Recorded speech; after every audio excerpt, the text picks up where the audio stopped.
বন্ধুরা, আজকে তোমাদের সামনে আমি একটা নতুন চ্যাপ্টার নিয়ে এসেছি, সম্মিলিত জাতিপুঞ্জ the United Nation, chapter 4, class 12। এখান থেকে আমরা আজকে এমসিকিউগুলো এবং এসিকিউগুলো আলোচনা করব, যেগুলো মোস্ট ইম্পর্ট্যান্ট এই বছর আসতে পারে এবং যেগুলো কিনা কোনো না কোনো এক সালে উচ্চ মাধ্যমিকে এসেছে। তা সেইগুলো আমরা আলোচনা করব। যে প্রথমেই কিন্তু এসছে, যে প্রথম প্রশ্নটা যে দিয়েছি আমি, ইউএনওর প্রথম মহাসচিব কে ছিলেন? কোনটা হবে? উথান, ট্রিগভ্যালি, কোফি আন্নান, বান কি মুন। উত্তরটা হবে ট্রিগভ্যালি। তার সঙ্গে বলে রাখি যে তোমরা অবশ্যই আমার চ্যানেলটাকে সাবস্ক্রাইব এবং বন্ধুদের মধ্যে শেয়ার করে দেবে আর একটা লাইক দেবে। তার দ্বিতীয় প্রশ্নটা দেখো, সম্মিলিত জাতিপুঞ্জের পূর্ববর্তী সংস্থাটি হলো এ অচি পরিষদ, বি অর্থনৈতিক ও সামাজিক পরিষদ, সি নিরাপত্তা পরিষদ, ডি জাতিসংঘ। তাহলে এটা কিন্তু হবে না, উত্তরটা হবে, তোমরা নিশ্চয়ই জানো, জাতিসংঘে নাম ছিল আগে, প্রথমে এটা জাতিসংঘ নাম ছিল। বুঝতে পেরেছ? পরেরটা বলছি যে 3 নম্বর প্রশ্নটা, বর্তমানে সম্মিলিত জাতিপুঞ্জের সদর সংখ্যা হলো কত? আমি উত্তরটা বলে দিই, 193টি। পরের প্রশ্ন, সম্মিলিত জাতিপুঞ্জের সনদে ধারার সংখ্যা কটি? এটা 2018 সালে এসেছিল, এটা 111টি। পরের প্রশ্ন দেখুন, 5 দাগের, সেটা সাধারণ সভার সদস্য সংখ্যা কত হবে? সাধারণ সভার সদস্য সংখ্যা কত হবে? 193। পরের প্রশ্ন, সম্মিলিত জাতিপুঞ্জ প্রতিষ্ঠিত হয় কবে? এটা 2011 এবং 19 সালে এসেছিল, 1945 সালে সংগঠিত হয়েছিল। পরের প্রশ্ন, নিরাপত্তা পরিষদের স্থায়ী সদস্য রাষ্ট্রের সংখ্যা হলো কটি? এটা 2015 সালে ছিল, 6টি, 5টি, 10টি, 8টি। উত্তর হবে 5টি। পরের প্রশ্ন, সম্মিলিত জাতিপুঞ্জের অর্ধ আইনসভা হলো কোনটি? 2016 সালে ছিল, এটা সাধারণ সভা, নিরাপত্তা পরিষদ নাকি? তাহলে উত্তরটা হবে সাধারণ সভা। পরের প্রশ্ন, আন্তর্জাতিক আদালতের বিচারপতিদের কার্যকাল 2019 সালে এসেছিল 9 বছর, 7 বছর, 5 বছর, 2 বছর। উত্তরটা হবে 9 বছর।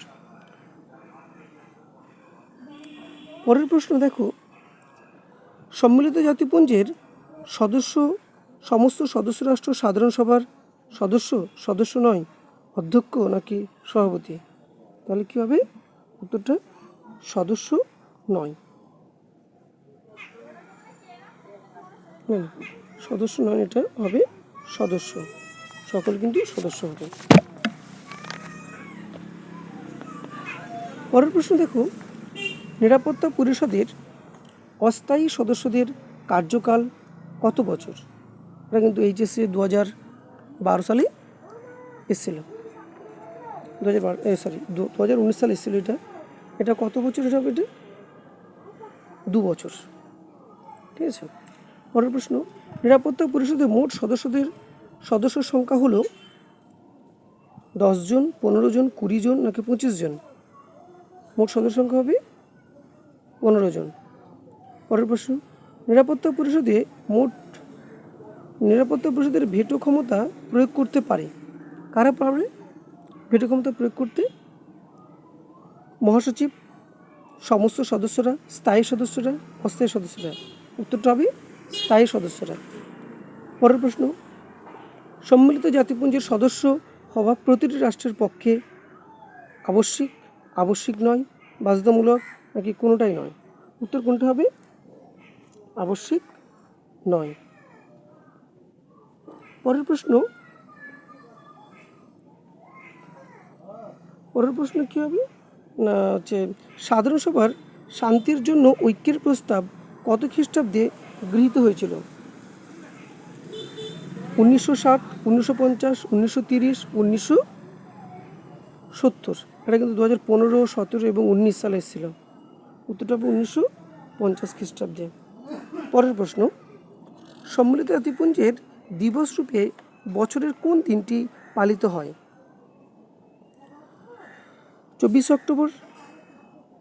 এটা কিন্তু এমসিকিউ দেয়নি, এটা হচ্ছে এসিকিউ। তাহলে সম্মিলিত জাতিপুঞ্জ দিবস রূপে বছরের কোন দিনটি পালিত হয়? এটা হচ্ছে 24 অক্টোবর দিনটি সম্মিলিত জাতিপুঞ্জ দিবস রূপে পালিত হয়।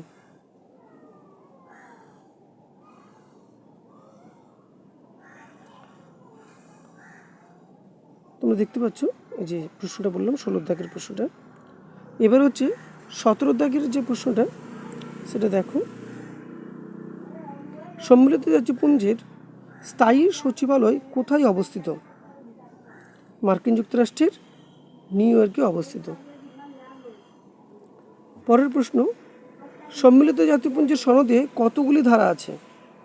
মোট 111টি ধারা আছে।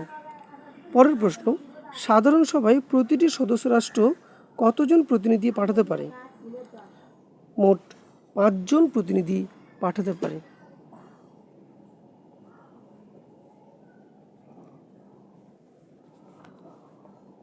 পরে দেখো বন্ধুরা,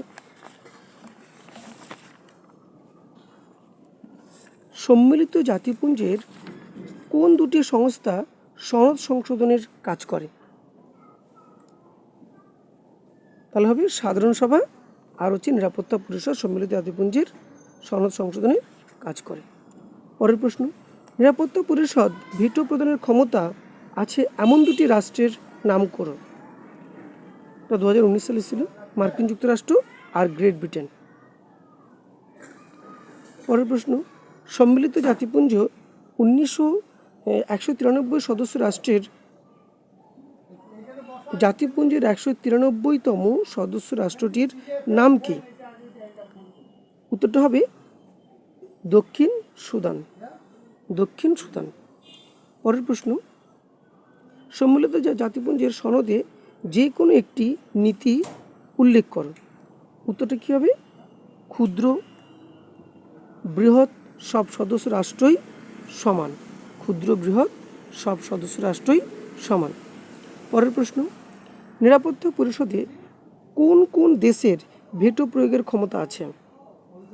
তাহলে মোট যে 5টি স্থায়ী সদস্য রাষ্ট্র আছে তাদের ভেটো ক্ষমতা আছে, যেমন হচ্ছে মার্কিন যুক্তরাষ্ট্র, রাশিয়া, ইংল্যান্ড, ফ্রান্স ও চীনের ভেটো প্রয়োগের ক্ষমতা আছে। পরের প্রশ্ন, নিরাপত্তা পরিষদের একটি দুর্বলতা উল্লেখ করো। সবচেয়ে দুর্বলতা হলো যেটা হচ্ছে স্থায়ী সদস্য রাষ্ট্রগুলির ভেটো ক্ষমতা। এটা হচ্ছে সবচেয়ে দুর্বল ক্ষমতা, কারণ এই ভেটো ব্যবস্থার কারণে অনেক সময় জাতিপুঞ্জ শান্তিভঙ্গকারী রাষ্ট্রের বিরুদ্ধে শাস্তিমূলক ব্যবস্থা নিতে পারেন। পরের প্রশ্ন, 26 দাগেরটা, অর্থনৈতিক ও সামাজিক পরিষদ কতজন সদস্য নিয়ে গঠিত হয়? এটা 2016, 2017 আর 19 সালে ছিল। অর্থনৈতিক ও সামাজিক পরিষদ 54 জন সদস্য নিয়ে গঠিত হয়। ওকে।